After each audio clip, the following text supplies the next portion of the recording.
Hello, this is Sarah. I'm going to read you Debbie's tale today, which is titled, He Made Fun of Me During My Brother's Housewarming. Not everyone can afford a two-bedroom flat. My parents grinned as well as everyone else laughed. Is that why you bought a five-bedroom house? My aunt asked me as she turned to face me. Dead quiet. All right, let's leave. In my family, I've always been the odd one out. I enjoy the peaceful hum of my computer and the fulfillment of producing clean code, while my relatives enjoy their boisterous parties and frequent social media updates. I'm a 28-year-old software developer named Debbie. Since I don't flaunt my accomplishments as other individuals do, the majority of people are unaware of my true level of success.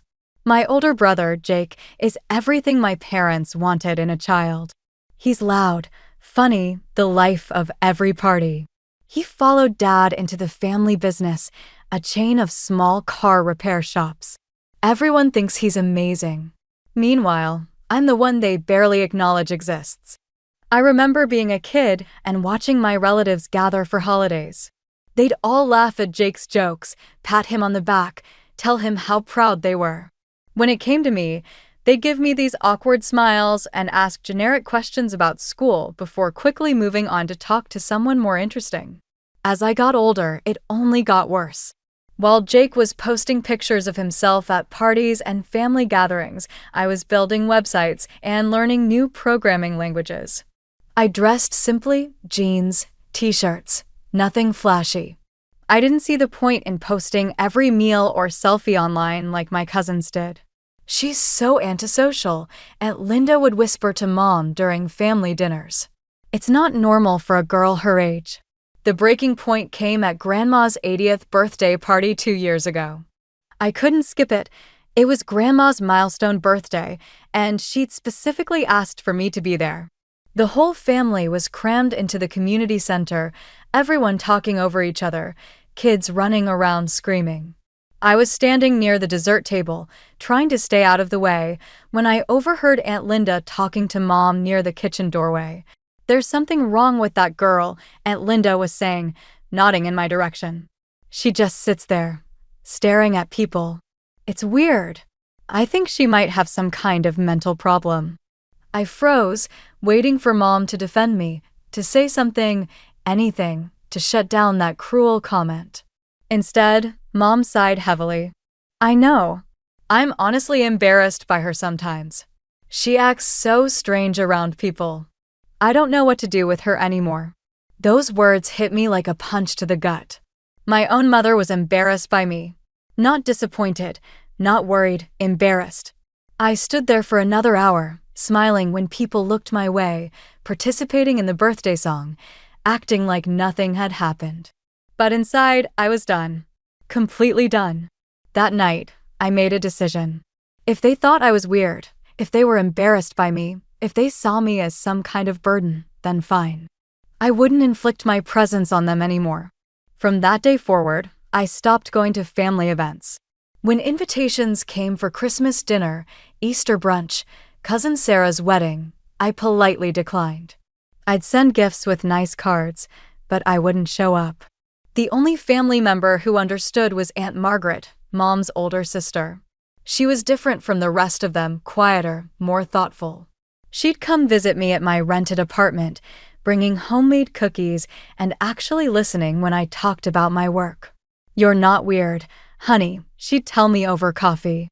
You're just wired differently than the rest of them. There's nothing wrong with preferring peace and quiet. Aunt Margaret would fill me in on family news during her visits. Jake got promoted to manager at one of the shops. Mom redecorated the living room. Dad bought a new truck. She gave me just enough information to stay connected without having to actually deal with them directly. Meanwhile, I was happier than I'd been in years. My work was going incredibly well. I had a small circle of close friends who actually got me. I was dating a sweet guy named Tom, who worked in graphic design. We'd spend quiet evenings together, cooking dinner and watching movies. It was exactly the kind of life I wanted. My 28th birthday proved how much better my life had become. Instead of a big family gathering where I'd sit in the corner feeling like an outsider, I had dinner with Tom and 5 close friends at my favorite restaurant. We laughed until our sides hurt, shared dessert, and nobody felt the need to take a million photos for social media. My parents sent a text message, "Happy birthday. Hope you have a nice day." That was it. No phone call, no visit, no real effort. Jake didn't even bother with a text. The only family member who made my birthday special was Aunt Margaret. She showed up at my apartment with a homemade chocolate cake and a genuine smile. "I'm so proud of you," she said as we sat in my small kitchen, sharing cake and coffee. "Look at everything you've accomplished." That's when I decided to tell her my secret. "I'm buying a house," I said quietly. Her eyes widened. "Really? That's amazing." I pulled out my phone and showed her the photos. It was a beautiful 5-bedroom house in one of the nicest neighborhoods in town. Hardwood floors, updated kitchen, a backyard with mature trees. It was everything I dreamed of. 5 bedrooms? Aunt Margaret's voice was full of wonder. "Debbie, this is incredible. You must be doing so well at work." I nodded, feeling proud but also nervous about sharing this news. "I am. But please don't tell anyone else yet. I want to keep this private." "Of course," she promised. "But honey, you should be proud of this. This is a huge accomplishment." 2 weeks later, I got the keys. My house, my space, my sanctuary. Moving into my new house felt like stepping into a completely different life. Every room was mine to decorate however I wanted. No more thin apartment walls where I could hear neighbors arguing. No more worrying about disturbing anyone with my late-night coding sessions. This was my space, and it was perfect. I spent weeks getting everything just right. The master bedroom became my sanctuary with soft gray walls and blackout curtains. One of the spare bedrooms became my home office, complete with dual monitors and the best ergonomic chair I could find. Another room I set up as a guest room for when Aunt Margaret or my friends stayed over. The remaining bedrooms stayed empty for now, but I had plans. The kitchen was my favorite part: granite countertops, stainless steel appliances, and enough space to actually cook real meals instead of surviving on takeout. I bought a dining table that could seat 8 people, even though I rarely had more than 4 guests at once. It just felt good to have the option. After everything was settled, I decided to throw a small housewarming party. Nothing crazy, just Tom, my closest friends, and Aunt Margaret. I sent out simple text invitations to about 10 people, asking them to come by on Saturday afternoon for food and drinks. My friend group was small but solid. There was Sarah from college, who worked as a teacher, Mark and Lisa, a couple I'd met through work, who were both in tech, James, who I'd known since high school and now worked as an accountant. Tom brought flowers and kept complimenting everything about the house. A few other friends from various parts of my life rounded out the group. Aunt Margaret arrived with a casserole dish and the biggest smile I'd ever seen on her face. "I am so proud of you," she said, pulling me into a tight hug. "This house is absolutely beautiful." We spent the afternoon eating, talking, and giving tours of the house. Everyone was genuinely happy for me. No one made jokes about me being antisocial or weird. No one questioned whether I could actually afford the place. They just celebrated with me. As the sun started setting, people began heading home. Aunt Margaret was the last to leave, and she helped me clean up the kitchen. "That was perfect," she said, drying dishes while I loaded the dishwasher. "Just the right size, just the right people. Very you." It was nice, I agreed. So different from those huge family gatherings where you can barely hear yourself think. "Speaking of family," Aunt Margaret said carefully, "your mother asked me if I'd heard from you lately." I paused in wiping down the counter. "What did you tell her?" "That you were doing well." She seemed, I don't know, maybe a little curious about what you've been up to. Curious enough to call me herself? Aunt Margaret gave me a sympathetic look. "You know how she is, honey." I didn't know. Mom was too proud to reach out directly, but she'd fish for information through other people. It was easier than admitting she might have been wrong about me. 2 months passed peacefully in my new house. I fell into a comfortable routine, work from home most days, meeting clients when needed, spending evenings cooking in my beautiful kitchen or reading in the living room. Tom came over a few nights a week, and we'd watch movies or work on our respective projects in comfortable silence. Then, on a Tuesday evening while I was debugging some code, my phone rang. Jake's name appeared on the screen. I stared at it for a moment, surprised. He hadn't called me in over a year. Hello. I answered cautiously. Hey, Debbie, how's it going? His voice was unusually cheerful, almost forced. I'm fine. What's up? Can't a brother just call to check on his sister? He laughed, but it sounded fake. I was just wondering how you've been doing lately. I waited, knowing there had to be more to this call. Actually, he continued, I'm calling because I wanted to invite you to something. I bought an apartment, a really nice 2-bedroom place downtown. I'm having a housewarming party this Saturday, and I want you to come. A housewarming party. The irony wasn't lost on me. Oh, I said. Congratulations. Thanks. So, can you make it? It'll be the whole family, Mom, Dad, all the aunts and uncles. It's been way too long since we've all been together. The whole family. All the people who used to whisper about how weird I was. All the people who'd made me feel like an outsider my entire life. I don't know, Jake. I'm pretty busy these days. Come on, Debbie. It's important to me. Please. There was something in his voice, almost pleading. This was strange. Jake had never specifically invited me to anything before. Usually, I just got included in mass family invitations, and everyone knew I wouldn't show up. I found myself saying yes, though I wasn't sure why. Maybe I was curious about what he was up to.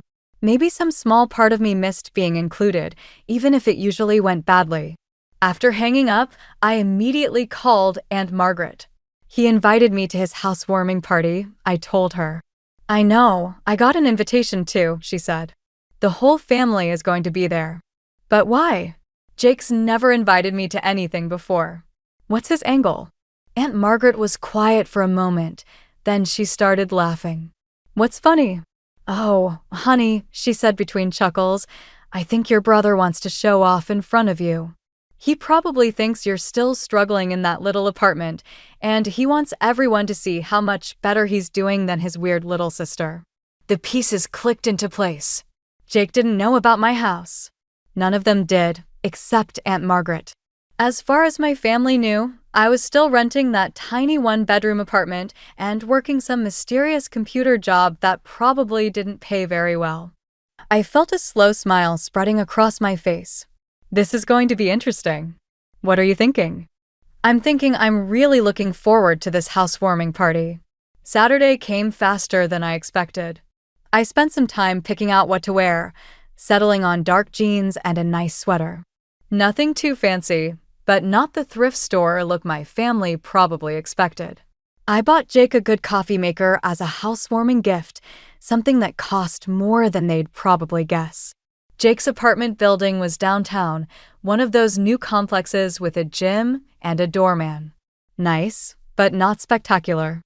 I took the elevator to the 4th floor and found his door already propped open, voices and laughter spilling into the hallway. The moment I walked in, I felt all those familiar feelings rushing back. The apartment was packed with relatives I hadn't seen in over a year. Aunt Linda was holding court near the kitchen, gesturing wildly while telling some story. My cousins were clustered around the living room, all of them looking at their phones while pretending to listen to each other. And there were Mom and Dad, standing near the window with drinks in their hands. They spotted me immediately. Debbie, Mom's voice was artificially bright. You actually came. The way she said it made it sound like she was shocked I'd left my cave. Several relatives turned to look at me, and I could practically hear them thinking the same thing they always did. There's the weird one. Hi, Mom, Dad. I gave them both awkward hugs and handed over the gift bag. This is for Jake. Dad took the bag and peered inside. A coffee maker. That's nice. He didn't sound impressed. I could feel people staring at me, doing that thing they always did, looking me up and down, probably noting my simple clothes and lack of jewelry. I heard whispers behind me. She looks exactly the same, still dressing like she shops at thrift stores. I heard she still lives in that tiny apartment. I just smiled and nodded at everyone, not bothering to engage. Aunt Margaret caught my eye from across the room and gave me a knowing look. Jake appeared at my side, grinning widely. "Debbie, you made it." He was louder than necessary, making sure everyone heard. "Come on, let me show you around." His apartment was nice. Modern furniture, big windows, decent kitchen, 2 bedrooms, just like he'd said. He walked me through every room, pointing out features like the granite countertops and the walk-in closet. "Pretty impressive, right?" he said as we finished the tour in the living room. 2 bedrooms, great location, all the amenities. I'm doing pretty well for myself. "It's very nice," I said honestly. That's when I noticed the woman standing next to him, blonde, pretty, wearing a dress that probably cost more than my entire outfit. "Oh, and this is my fiancé, Jessica," Jake said, putting his arm around her. "We're getting married in the spring." This was news to me. "Congratulations," I said, shaking Jessica's hand. "I didn't know you were engaged." "Just happened last month," Jake said proudly. "We've been planning the perfect life together." All the relatives gathered around to coo over Jessica's ring and talk about wedding plans. I stood there listening, feeling like I was watching a movie about someone else's life. Eventually, everyone sat down around Jake's dining table for dinner. I found myself squeezed between Aunt Margaret and one of my younger cousins. Jake stood up to make a toast. "I want to thank everyone for coming to celebrate with Jessica and me," he said, raising his beer. "This apartment represents everything I've worked for. I've got a great business, a beautiful fiancé, and now the perfect place to start our life together." Everyone applauded and clinked glasses. Then Jake's eyes found mine across the table. "You know, Debbie," he said, his voice carrying that fake concerned tone, "you should really take a good look around this place. Maybe it'll give you some goals to work toward."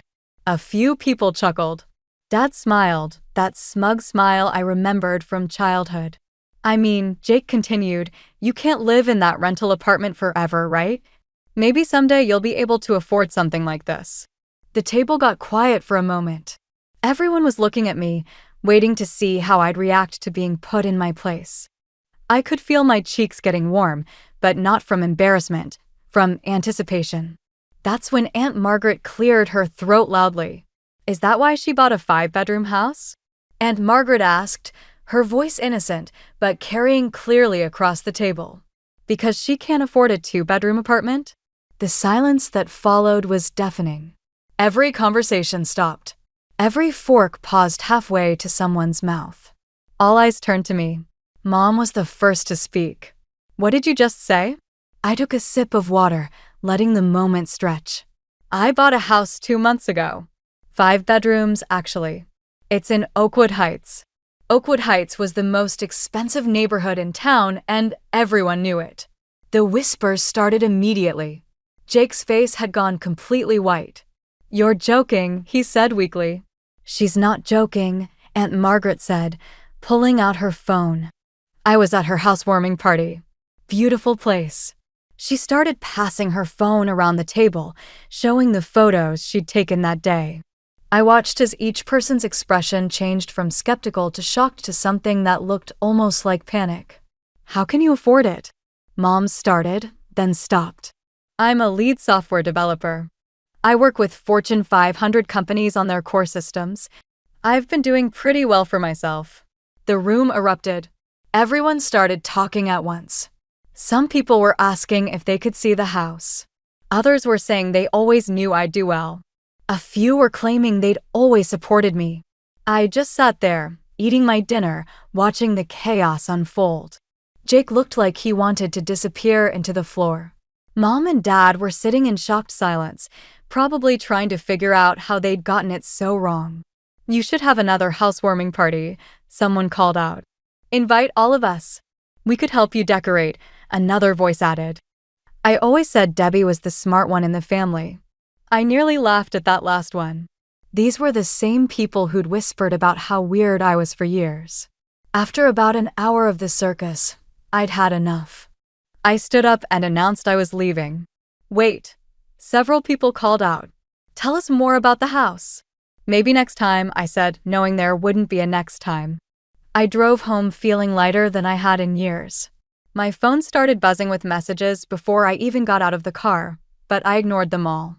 Instead, I walked into my beautiful, spacious house, kicked off my shoes, and flopped onto my couch. I am never inviting any of them here, I said out loud to my empty living room. Not ever. The next morning, I woke up to 17 missed calls and 43 text messages. Mom had called 6 times. Dad left 4 voicemails. Jake sent a string of texts that started apologetic and got increasingly desperate.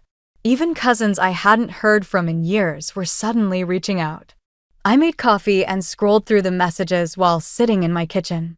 Most of them followed the same pattern: surprise, fake congratulations, and hints about wanting to see my house. Mom's first voicemail was typical. Debbie, honey, call me back. We need to talk about last night. I had no idea you were doing so well. Her third voicemail was more demanding. Debbie, you can't just drop that bomb and disappear. We're your family. Jake's more to this. I deleted most of the messages without responding. The only person I called back was Aunt Margaret. How are you feeling this morning? She asked, sounding amused. Satisfied, I said. Honestly, it was worth it just to see Jake's face. They're all talking about you, she said. Linda called 3 different people to gossip about your house. Everyone's suddenly very interested in maintaining a relationship with you. I snorted. Funny how that works. The calls and texts continued for days. I ignored most of them, but eventually answered when Mom called for the 10th time. Debbie, we need to talk, she said without preamble. Why don't you come over for dinner Sunday? Just family. I'm busy, I said. I have plans with friends. There was a pause. Debbie, I think there's been a misunderstanding. Your father and I want to make things right between us. We've missed you. I almost laughed. You've missed me? When exactly did you miss me? During the year and a half I didn't come to any family events, and you never called to check on me. Mom's voice got that edge it always had when she wasn't getting her way. Debbie, we're your family. We love you. If you loved me, you wouldn't have spent years making me feel like there was something wrong with me. I hung up before she could respond. 2 weeks later, on a Saturday afternoon while I was working in my garden, a car pulled into my driveway. Mom, Dad, Jake, and Jessica got out, looking around at my house with obvious envy. I sighed and walked over to meet them at the front door. What are you doing here? Your aunt gave us your address, Mom said. Like that explained everything. We wanted to see your beautiful home. I didn't invite them in, but they walked past me anyway. Jake whistled low as they entered the foyer. This place is incredible, Jessica said, looking around with wide eyes. How much did it cost? That's not really your business, I replied. They wandered through my living room and kitchen, touching things, opening cabinets, acting like they were house shopping. It made my skin crawl. So, Jake said, turning to face me with that fake smile, I've been thinking. You know how successful the family business has been. Well, I've got this great opportunity to expand, open 2 more shops. Here it comes, I thought. I'm looking for investors, he continued. Family investors. You could get in on the ground floor of something really big. I stared at him. You want me to invest in your car repair shops? It's a solid investment, guaranteed returns, and it would be a great way for us to work together. Bring the family business into the modern age with your tech skills. I started laughing. I couldn't help it. What's funny? Dad asked sternly. I prefer to invest my money in reliable businesses, I said, still chuckling. Jake's face went red. My business is reliable. I'm sure it is, but I'm not interested. The mood in the room shifted. Mom and Dad exchanged looks.